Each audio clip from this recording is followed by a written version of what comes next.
Hello, welcome back everyone, Jay Barrino here, continuing StarCraft Mass Recall. The StarCraft Brood War Remake and StarCraft 2, continuing Overmind. The second campaign, the Zerg campaign, going into Egression.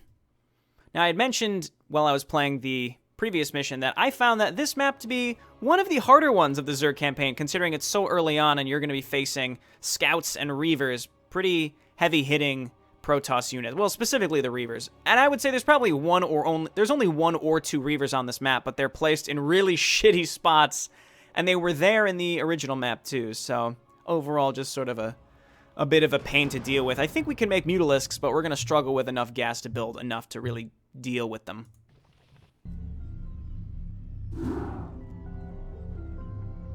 I am well pleased, young Cerebrit, and so long as my prize remains intact, I shall remain pleased.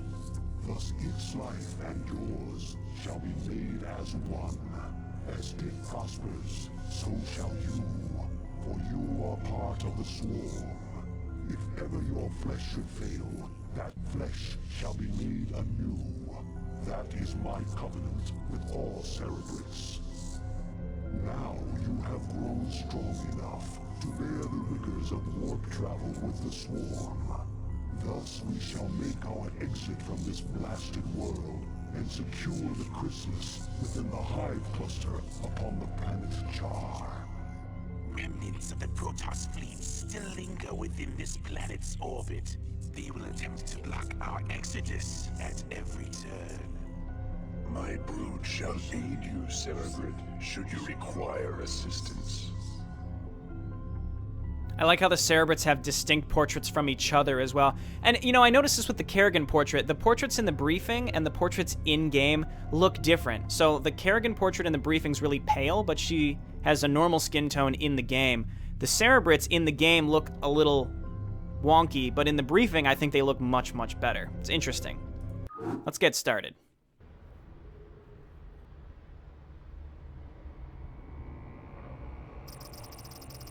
Abandoned space platform. Low orbit over Tarsonis.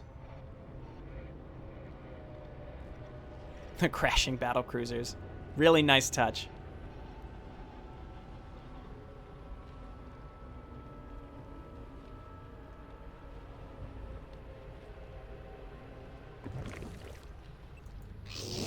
Okay, let's get going. I'm not even going to pick up the chrysalis.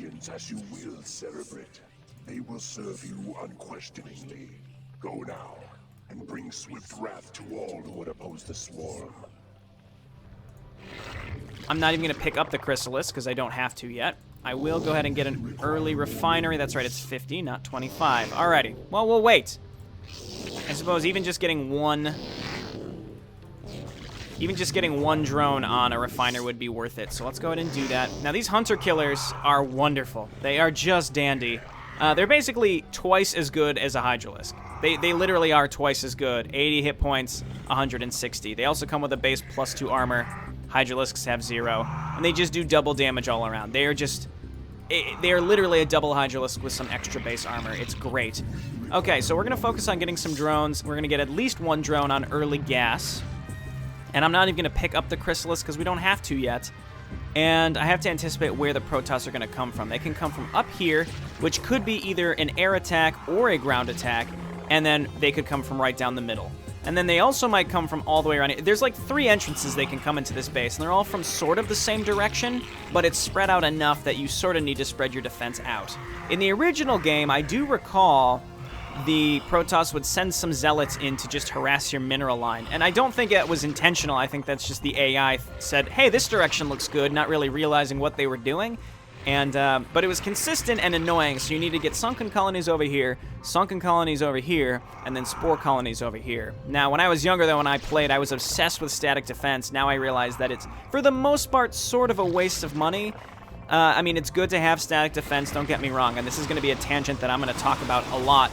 But, I mean, static defense, you have to be judicious with how much money you're willing to spend on it, because it can really bleed you dry. And that's something that people might go overboard with sometimes. If you have the money to burn, sure, make a ton of sunken colonies, make a bunch of cannons with shield batteries, but, I mean, you'll notice if you look back in the Terran campaign, I wasn't going overboard with bunkers. I could have made lines and lines of bunkers that would have inevitably just gotten destroyed anyway. So, I don't know. This isn't like a lecture. Obviously, you can build whatever you want in any fashion. I'm just pointing out that that's how I tend to play, and I've changed the way I play, because I used to I was all about static defense. All about static defense. Not anymore, though. Okay, so now that we've got some sunken colonies up, I'll probably get one more a little further over to this side. We're going to need at least one spore colony. It really depends. I've noticed, I know Telenol was the one who primarily made the program most of the attack waves in these maps. It's possible that he didn't do it for every map, but I think he did it for most of them. He likes to put in, at a very specific time, you'll notice he'll always put in an air attack. That just comes out of nowhere. It isn't really programmed to go alongside any of the other attacks. It's like you get attacked every 2.5 minutes, say. But then at random, an air attack comes in on top of those attacks. So you just have to be semi-prepared for that. And there's no good way to be prepared for that. You just have to know that it's a possibility, and it's probably going to be coming for you at some point. So, Telenol, I got my eye out for you. I've cracked your code. The one specific thing that I'm thinking of was in...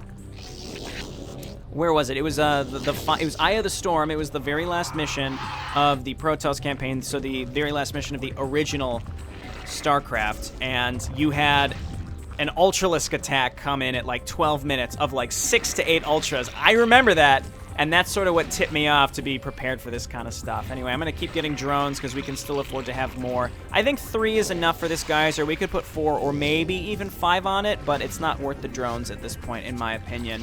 Definitely going to need... I'm going to get Groove Spines because we're primarily just defending right now. This is another one of those maps where, because there isn't really a base that I'm that interested in taking, I'm just going to do it all on one base. I am not going to move out and start attacking the Protoss until I'm ready to just win the map.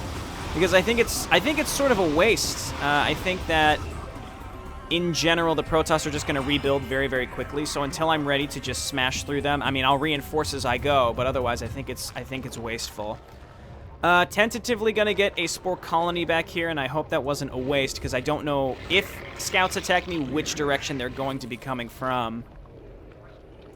Okay, and I'm still gonna just keep getting extra drones. These minerals are far enough away that I could afford to get a few more. You know, having our drones having to travel all the way behind this big patch definitely adds to the mining time and will allow me to get some more drones to fully saturate it, I think. I say a lot of this stuff as if I know. I have no idea what I'm talking about most of the time. I'm just trying to fill this vast void of silence between you and I. Okay, muscular augments we don't need right away, but I am going to get.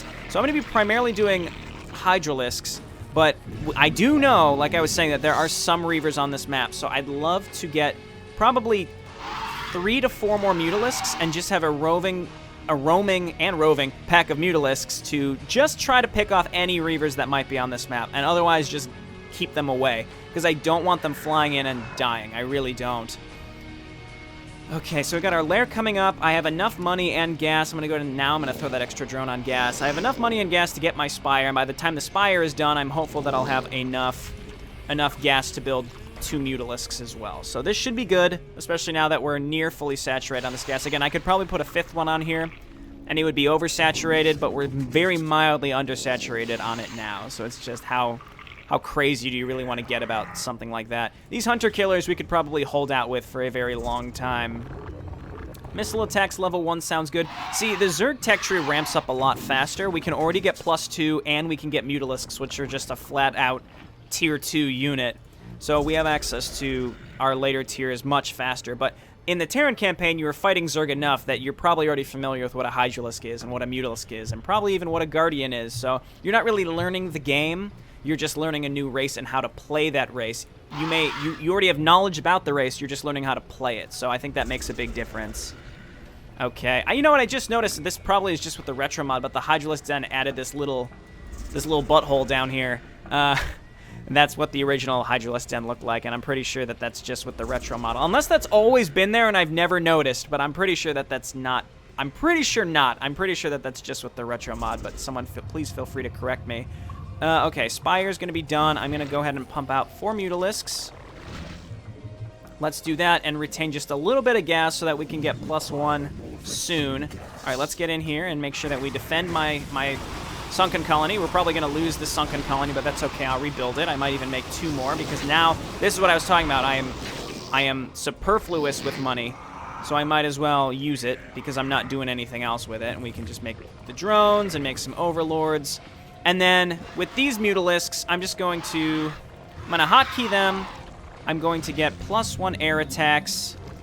Got all the upgrades that I want. I am going to start Metabolic Boost, and then I'm going to start pumping Zerglings and Hydralisks. And then as long as we can kind of scope out where the Reaver is without it killing our entire force, we're going to use the Mutalisks to kill it, and we are going to win. Hopefully. We might not win, but I'm hopeful that we'll win. We'll see. Okay, so what's next? What do we really need right now? Really just units. I'm going to spend my gas on Hydralisks, even though I mean, I kind of want to get my +2 as well. You know, what's interesting, is there even an expansion to take on this map? It'd be interesting if there was just one right here that I could take and I never really even knew about it. It doesn't really look like it. Looks like there's just random zealots. I mean, one silly thing that I could do is just start attacking these zealots, and the AI is going to try to replace them as opposed to attacking me. So by killing random units on the map, I can manipulate the AI into building these units as opposed to attacking me as frequently. So it's gonna cost them the time to make 3 more zealots before they can build up a programmed attack wave to actually come and attack me. Or maybe the attack wave will come on time with 3 less zealots. I don't know. And again, that's something I'm sort of just assuming, but I feel like it's probably correct. It seems like something that would be right because either the AI is programmed to attack you when they're able to build up a certain size force, or they're programmed to attack at certain times. So in either case, they're either going to come with less zealots or they're going to come less frequently, even just by killing 2 or 3 zealots like that. I could even come back up here and check to see if there's more. Okay, let's get missile attacks 2. And here, they've already replaced the zealots, which is kind of funny to me. These, even 6 mutalisks can do some good damage against zealots, and I'm just going to keep killing these. I got to be a little careful against dragoons and cannons. Cannons are going to, I mean, not dragoons as much, but the cannons are pretty effective against mutalisks. There we go, and it looks like with the retro model, and I think without the retro model, just the vanilla SCMR mod, it looks like they've retained their model of Dragoon, which I personally prefer. I like the Legacy of the Void Dragoon model too. It's very polished, but it doesn't really look like the StarCraft 1 Dragoon. I think the Dragoon that they went with really looks... It really looks like it. It really captures the original Dragoon, in my opinion. Alright, so now we have a lot more money, so I am... Okay, there it is! What did I tell ya? Okay, let's back up here. And let's keep an eye on who they're attacking. Now, I don't know if that lines up with one of the other attacks that they were coming at us with or not, but it's possible. Let's just go ahead and get more sunken colonies and spore colonies because I can afford them. I got an extra mutalisk to pick off those reavers. Reavers die very fast, so as long as it doesn't get more than 1 shot off on my force, I'll be in really good shape. Okay, we're going to rally to the hunter-killers, and I'm just going to get another hatchery so I can reinforce even faster. I don't know why I'm playing this so safe. I don't need to play this map as safe as I am. Let's go ahead and pick up the Chrysalis and get ready to move. I think in general I've been taking longer on these maps than I did in my original playthrough, and those playthroughs were a little dicier, but I completed them in less time. All right, so let's quick save and start pushing into this area. It's super effective. I'm going to queue up even more mutalisks, actually. Now, I don't know where the reavers are going to be hanging out. So let's just... What I'm going to do is just destroy this stuff and then just kind of hang out for a moment and use the mutalisks to look around. Or if I'm lucky, there's one. So let's back up. Draw these units into me. Okay, where's the reaver? Is it coming up here? No, yep, there it is. Back up, please. Focus the Reaver down. I mean, Mutalisks, this is worth your life to kill the Reaver. It really is. Okay, so they're going to be replacing that at any minute, so let's just start going. I believe there's also a Reaver that's just sitting up here. Or maybe not. All right, where's my drone with the Chrysalis? Here it is. I just need to get it up this ramp. So let's look. I don't see it. Okay, so I guess the Reaver that I was thinking of was over here. Okay, so let's get the drone up the ramp. Okay, drone, don't die. Yeah, this is super overkill. Like, super overkill. Way more than I needed. I probably only needed 4 Mutalisks and 12 Hydralisks, and I would have completed this. But again, I feel like every time I've beaten this map in the past, it's been by the skin of my teeth, so I feel comfortable going a little bit overboard. And we only have to bring the drone to the beacon. We don't have to do anything else. So I'm fine with this. Drone, where are you? It's in this group. There it is. All right, little chrysalis. Prepare yourself, Cerebrate. Your first jump through warp space could be unsettling. Whatever you say, slug monster.